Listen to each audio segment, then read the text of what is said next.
by David Robinett at Ringside Photos. HoganHoganphotosGolden Boy Promotions in a Friday the 13th main event on ESPN from Fantasy Springs Resort Casino in Indio, California. Knockout artist Ismael Barroso 2012, 19 KOs terrorized Fidel Maldonado Jr. 2,441, 19 KOs over 6 rounds before slashing a left hook to the body and dropping Maldonado for the full count and then some at 223 of round 6 in a scheduled 10-round super lightweight bout.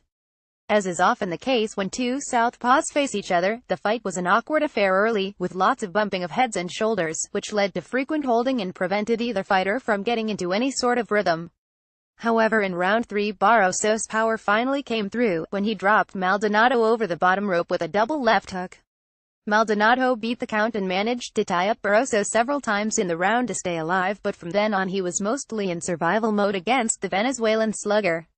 Referee Raul Case deducted a point from Maldonado for holding and pushing his glove across Barroso's face in round 4, as Barroso continued to stalk his wounded opponent in rounds 4 and 5, landing his left hand with ease and busting up the right side of Maldonado's face. Maldonado, who has been knocked down twice in his last 3 fights, all wins, and several other times in his career, managed to mount some offense in round 6, but by starting to move forward and let his hands go, he left himself vulnerable and Barroso took advantage, landing a short left hand to the body that immediately dropped Maldonado and kept him down for the count.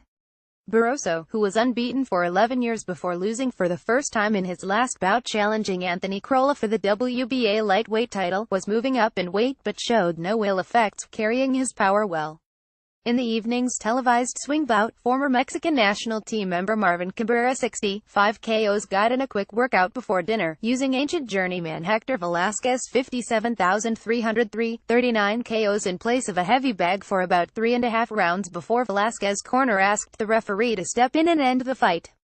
The 42-year-old Velasquez, who is 19 since early 2014, and whose claim to fame is that he is 11 against fighters named Pacquiao in super featherweight bouts, a win against Bobby, a loss to Manny, did at least throw some punches back in this middleweight bout, although some of them had not yet landed at the time this story was posted. Official time of the stoppage was 127 of round 4.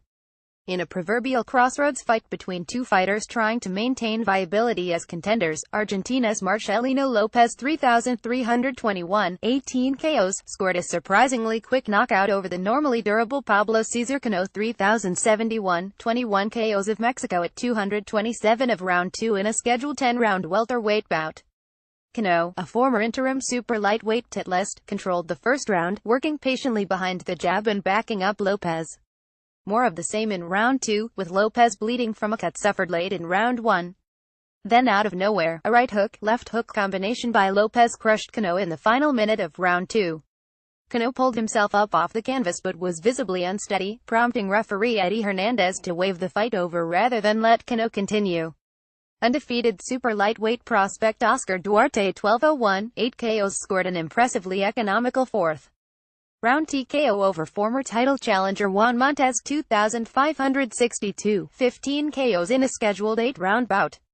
Duarte, managed by well-known Mexican actor Gabriel Soto, let Montes do most of the work, who pushed forward behind the jab and generally outworked Duarte over each of the first 3 rounds. However, when Duarte let his hands go, he exploded with ripping body punches from both hands that reverberated through the event center. In round 4, Duarte stepped up his rear crate and fired off combinations to the head and body at will, causing an apparent cut on Montes which allowed the ring doctor an opportunity to stop the one-sided fight at the end of round 4. Indio's own Ruben Rodriguez 21 co-worked over his welterweight opponent, Israel Villila 57, 2 KOs over 4 rounds to earn a 4,036 shutout on all 3 cards. Rodriguez looked like he might make quick work of Villila at the start, rocking his opponent early with a pair of looping right hands, and generally pounding on Villila with little resistance, to the delight of his considerable cheering section. However, Villila showed some serious mettle, overcoming a nasty, bloody cut over his right eye to trade with the bigger, stronger Rodriguez over the final 2 rounds. It was a one-sided fight, but Villila made Rodriguez work for it, which allowed both fighters to put on a good show. In the opening bout from Fantasy Springs Casino Resort in Indio, California, former U.S. national team member Javier Martinez 43 KOs went the distance for the first time, grinding out a unanimous decision over Ricardo Arias 121, 0 KOs in a 6-round super featherweight bout. All three judges scored the fight 5,955.